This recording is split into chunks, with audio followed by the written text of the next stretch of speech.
my work at critical points in my career, and many, many junior scientists helped them to get their career started. So it's particularly wonderful to be here to really celebrate BBRF and its impact on psychiatry.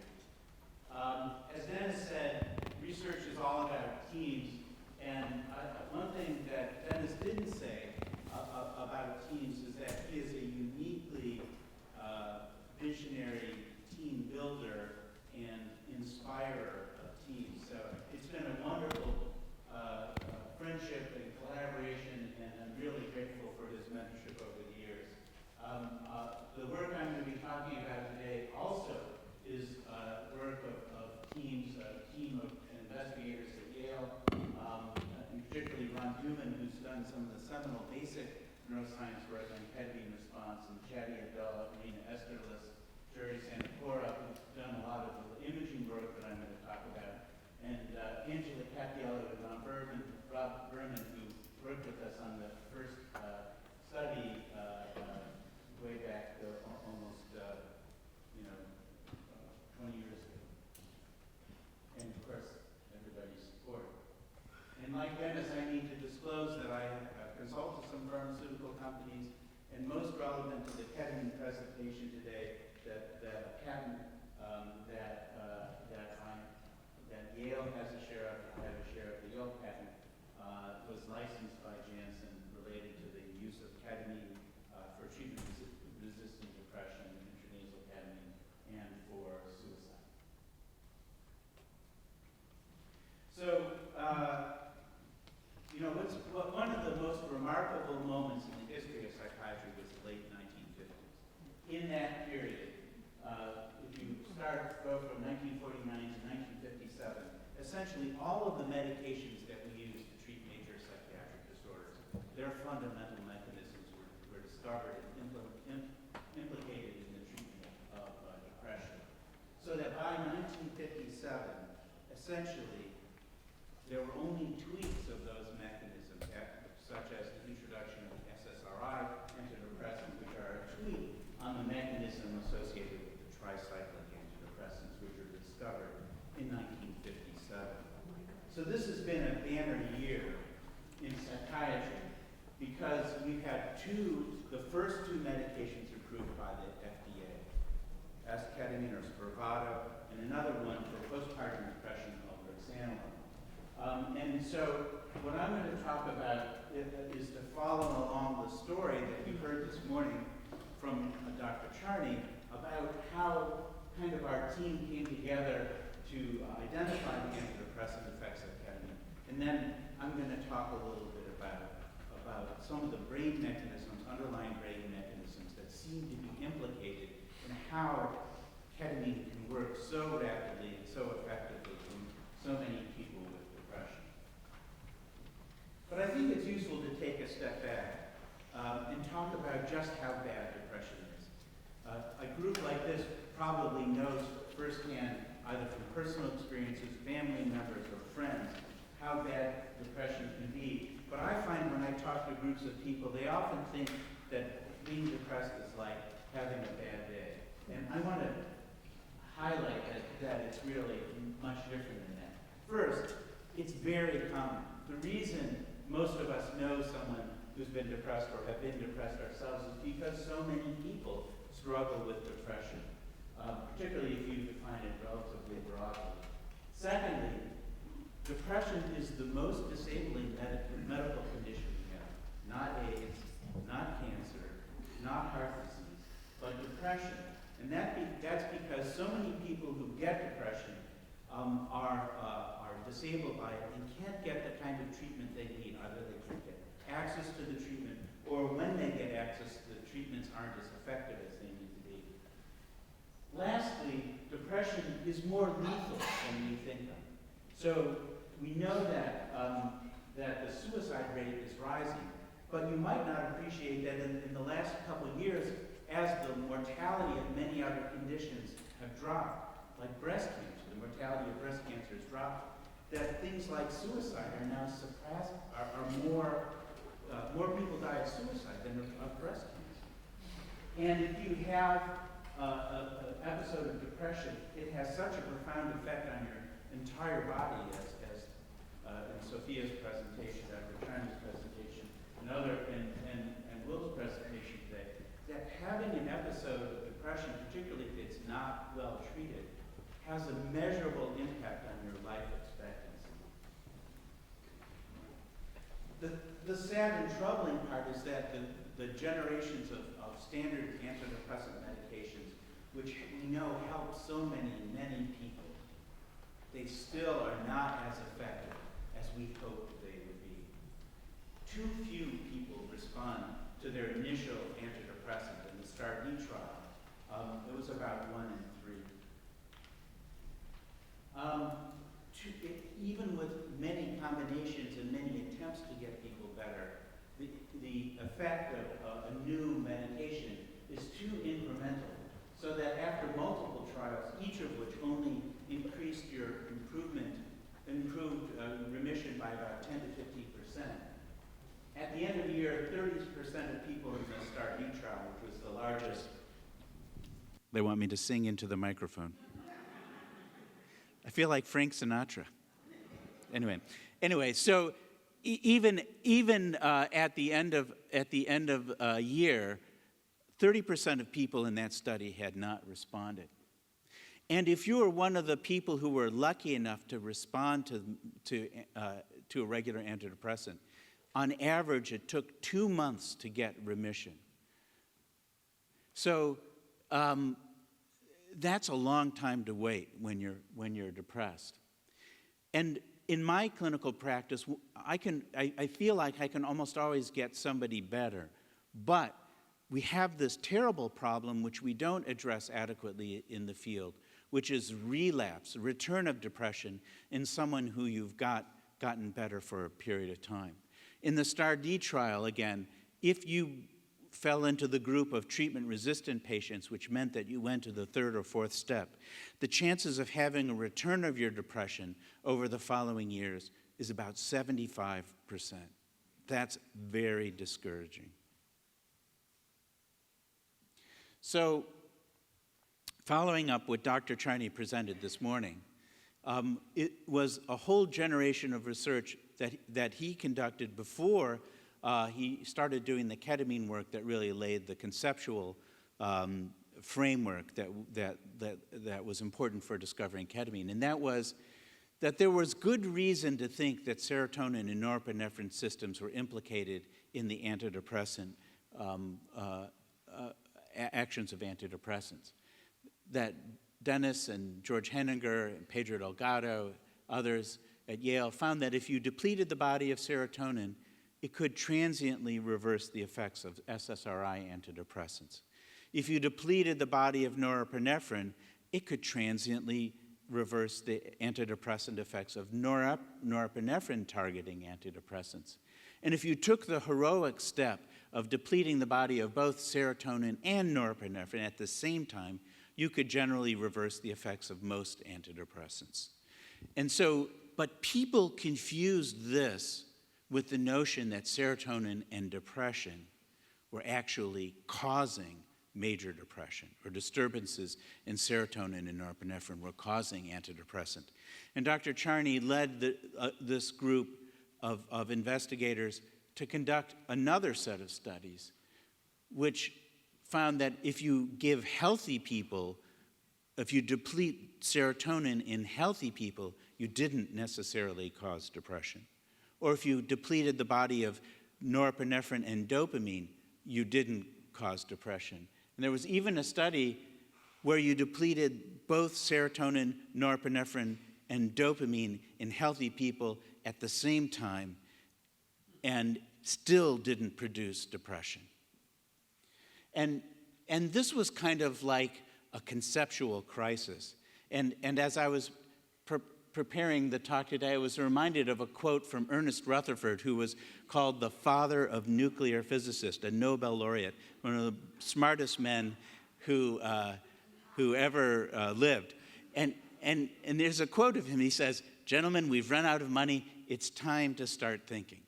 And this is what you come to a conceptual crisis, And sometimes that's the most exciting and creative moment out of all the research. And so I used to go up at the end of as Dennis said this morning, I used to go up to his office at the end of the day, and we toss up ideas for research studies and deal with issues that were coming up. Why did I go up to his office? Because his office was much nicer than my office. So it was a good place to go. So we said, we simplified the problem into a very simple idea. And the idea was that almost all of the research on depression at that time believed that the pathology of depression lay in the cells that release norepinephrine or serotonin. These are cells that live in primitive parts of the brain and have a role in tuning the activity of the higher centers of the brain, the higher centers that actually generate and regulate mood, the cortex and the limbic system. We said, well, what if we turn that problem on its head? What if the pathology doesn't lie in the norepinephrine and serotonin systems, but that these are systems that can be recruited to try to treat depression? What if the primary pathology actually lives in the cortex and limbic system cells themselves? What if it lives there? One profound implication of this simple shift in perspective is that it made us think about different neurotransmitter systems in depression. In other words, the cortex and limbic system use glutamate and GABA as their primary signaling mechanisms, not chemicals like serotonin and norepinephrine. So we thought, well, what would be the best way to probe the role of glutamate in depression? And it just so happens that it was sort of like Reese's peanut butter cup commercial. Dennis brought his depression issue, and I put my ketamine, my glutamate, into his depression because I had been working on glutamate psychopharmacology and studying the drug ketamine in relation to the biology of higher cognitive functions and psychosis. And we had found dose-related effects of ketamine. And we had used a dose primarily, as Dr. Charney mentioned earlier, of 0.5 milligrams per kilogram over 40 minutes. This was a dose that had robust cognitive and behavioral effects, but didn't impair people from performing a variety of tasks. When we gave that same dose to people with depression, we got these results, which is this, within hours, some alleviation of depression, and within 24 hours, there were actually some people who said, oh, my depression's all better. And one of the most important things that you should take away from this figure is that the antidepressant effects are not overlapping with and not in any way related to the euphoric effects. There is no persistent euphoria that accounts for the antidepressant effects of ketamine. In fact, all of those effects go away long before the antidepressant effects emerge. So in a way, and I'm going to come back to this later, the antidepressant effects of ketamine are a brain's reaction to having been exposed to ketamine. And it does not produce elevated mood in everybody. It is not a drug that you give to healthy people to improve their moods, because if healthy people get ketamine, mostly what they experience during this window when people with depression are feeling better, most healthy people are feeling hungover.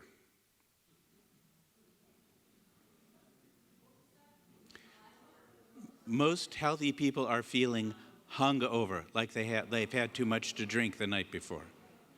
Okay. So I'm going to have someone who's actually gone through it tell you a little bit about what it's like to have ketamine as a treatment. I've been in treatment pretty consistently since I was in middle school. I had a combination of different styles of therapy as well as different medications, and my functioning was pretty high, but I tended to still really struggle with these feelings of just profound aloneness and despair, and About 3 years ago, I kind of slipped into what I would consider a very severe depression. I'm receiving intravenous ketamine, and the day after I received my first treatment, I felt like myself. But what was strange, it was like immediate. The next day I woke up and I felt I could internalize good things about myself. I could feel positive feelings. I could feel feelings in general. The gratitude I have for this treatment. And so thankful I live in an area where there's such innovation happening. I didn't even know this was possible. It wasn't intended to be a commercial here, but you get a feeling that this is a remarkably transformative experience for many people. It's not just a lightening of their depression, but in some fundamental way, an alleviation of the suffering that they've had with depression. And it is generally sustained by periodic administration of ketamine, or now S-ketamine, in order to maintain the benefit on a longer-term basis. As Dr. Charney noted, one of the most striking things about the rapid antidepressant effects of ketamine is the ability to reduce suicidal ideation, and the possibility that ketamine may play a role in helping to manage severely depressed people who have not responded to other kinds of treatments and who have present prominent suicide risk. Lastly, as I mentioned, oftentimes in psychiatry you can get somebody better, but only to find that their symptoms return over time. And one of the striking pieces of data from the development of S-ketamine, or Spravato, the Janssen drug, was that people who responded to the combination of a new antidepressant and ketamine were randomized to either stay on ketamine or to stop taking the ketamine. And if they stopped taking their ketamine, over a year they had almost a 58% chance of relapse, whereas if they stayed on the ketamine, that risk was substantially reduced. This is a very low rate of relapse for patients in treatment for treatment-resistant depression. Remember, in the STAR-D study, people who had remitted there had a 75% chance of relapsing over a year. Here, if they stay on a new antidepressant, it was about 60%, and about less than half if they stayed on their ketamine. So this is an exciting time. Ketamine and maybe other drugs that will follow it, like ketamine and S-ketamine and other drugs that may follow it, may produce rapid relief, may have some value for treatment-resistant symptoms of depression and protection against relapse. So how does ketamine work? And I think when Time Magazine did its article about ketamine, they called it the anti-antidepressant. And I think that's really a kind of a neat way to think about how ketamine works in the brain. In order to tell you a little bit about how ketamine works, I want to introduce you to the cerebral cortex. In particular, you can start the movie. In particular, this is a slice of the brain, and you're looking at the glutamate neurons in the brain. And this is from the work of Jeff Lichtman at Harvard University. And if you zoom in close on a glutamate neurons, you'll see these very interesting structures, these blebs sticking out here. These blebs are called dendritic spines, and they are the sites where glutamate cells communicate with each other in the brain. In other words, the inputs attach themselves to the dendritic spines in order to make synaptic connections. Pardon? 2 minutes? Okay. Now I'm going to speak incredibly fast because I have 2 minutes. No, we can get the basic ideas out. So here you see the dendritic spines, like in the pictures that you just saw. Under stress in animals, those dendritic spines are depleted, but rapidly after a single dose of ketamine, those spines grow back and make new synaptic connections in animals. Is that relevant to patients with depression? Well, the first question is, are there reduced synapses, synaptic connections in the brains of people with depression? Now, Irina Esterlis and Sophie Holmes in our collaborative group did a study using a PET tracer that binds to the nerve, a protein in the nerve endings of nerve cells, and showed that in patients with severe depression, and even some with comorbid post-traumatic stress disorder, that there are, in fact, reductions in this PET marker for synaptic density associated with depression. Equally important was that those reductions in synaptic density were associated with poorer communication between areas in the brain involved in the regulation of mood. So what is the relationship between that and the antidepressant effects of ketamine? Here you see a study that actually came from Dr. Charney's group, but it was written by, the analysis was led by someone in our group, Chadi Abdullah. And this is a study showing that there are reductions in cortical communication, or what's called functional connectivity, in patients with treatment-resistant major depression. But 24 hours after a single dose of ketamine, those reductions go away. So in animals, you have deficits in synaptic connectivity that are restored by ketamine. In patients with depression, you have deficits in synaptic density that are associated with impaired functional connectivity, and that impaired functional connectivity is alleviated by a single dose of ketamine. So in summary, what I've shown you is some evidence that ketamine constitutes a kind of fundamentally new way to think about the treatment of depression, particularly treatment-resistant symptoms of depression, given its rapid antidepressant effects and the fact that it's given very intermittently as opposed to a kind of a drug you take daily.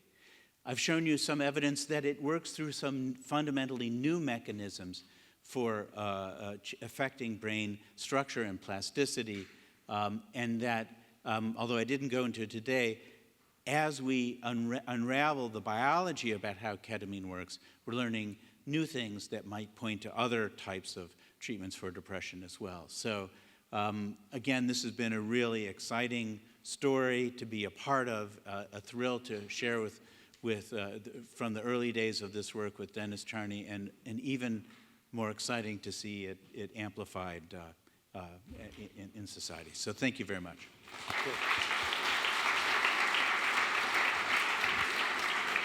You did it, great. Yeah. Yes, sir. I mean, yes, sir. Oh, well.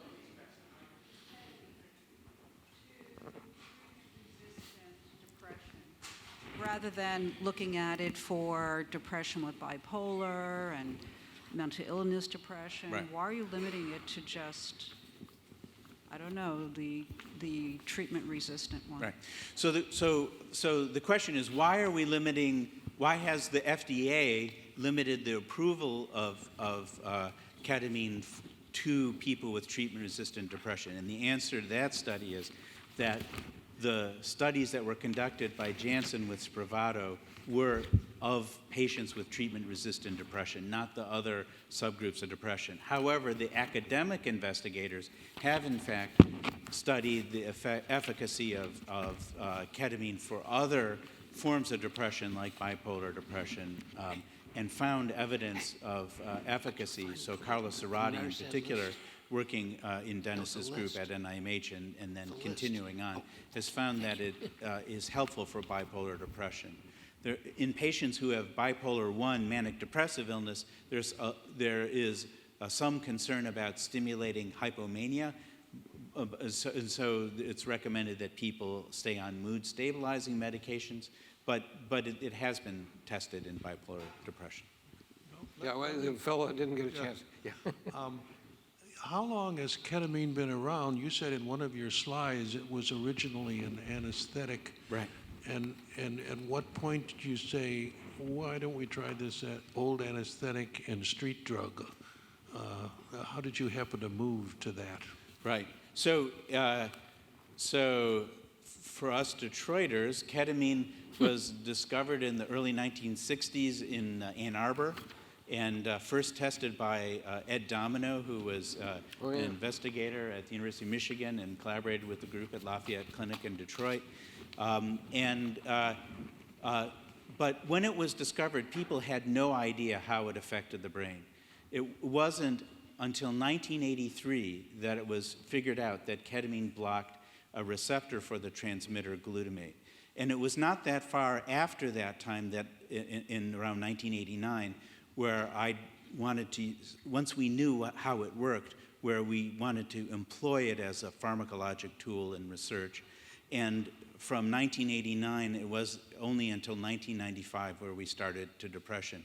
But I think your question raises an important point. We first reported the antidepressant effects of ketamine in 1997 at the Society of Biological Psychiatry meeting. And it didn't get approved as a treatment for depression until 2019, right? So it gives you some idea how long and slow the research process is, and how initial research, this program in a way started out as a psychosis research program around 1990, right? So 30 years. So research, you have to be in it for the long game, because even when you think you're onto something really big, it can take a really long time to develop into a real treatment. One more, unfortunately. Yes, sir. Yeah. Oh, well, maybe we'll give it to both of you. Go ahead. Well, no, go ahead. We'll ask two questions at the same time, and I'll see if I can process that. I see that there's been research done and ongoing with psilocybin for depression, and I wanted to know if you're involved with that at all, and most importantly, what the sense is at this stage between how psilocybin compares to ketamine. Yeah. So we can't. So there is research ongoing to look at whether psilocybin has antidepressant effect. I don't think we know the answer to that yet. It is. There have been some preliminary reports, but they don't meet our standard of evidence yet to say that it's an antidepressant. There is a psilocybin study for depression ongoing in our medical center. Testing it. We don't know what the results of that study will be yet. And so we can't really compare ketamine, where we know what its antidepressant effects are to something that we don't yet know whether it's even antidepressant yet. But I will say that I think that the path that we went through ketamine to test ketamine was one where we challenged the status quo and we're willing to rigorously, carefully evaluate a novel treatment mechanism. So I think that psilocybin is a treatment that needs the same kind of rigorous, careful evaluation. And there are, this is a contentious area, so there are ways that it could go awry on both sides. One, that there are advocates who want to see it used before it's a validated treatment. I don't support that. There are people who think it's a terrible drug and should never be studied. I don't support that either. I'm more of a cautious skeptic. Okay, last question. Yes, sir. Oh, well, I guess not. Okay. No, well, he had been waiting patiently back here. Yeah. It's nice to see this much enthusiasm this late in the program. Yes, sir.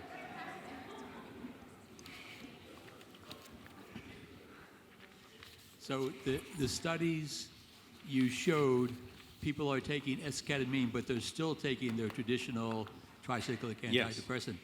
So it's not so much, I don't know, it's not like you've turned this thing on its head, or it's Time Magazine, the antidepressant. You're still using these traditional methods that are related to dopamine and serotonin and norepinephrine in combination with esketamine, right? Except I don't think that the SSRI is necessary. The only reason people are staying on the SSRIs in these studies is because it's almost impossible to get people to go off their antidepressant medications to try a new medication. It's really hard. And so the answer is there are now studies being initiated to test ketamine without the SSRIs in order to determine whether the SSRIs play any role. So we're going to have to stop. It's really, really nice to see the kind of enthusiasm that we've got here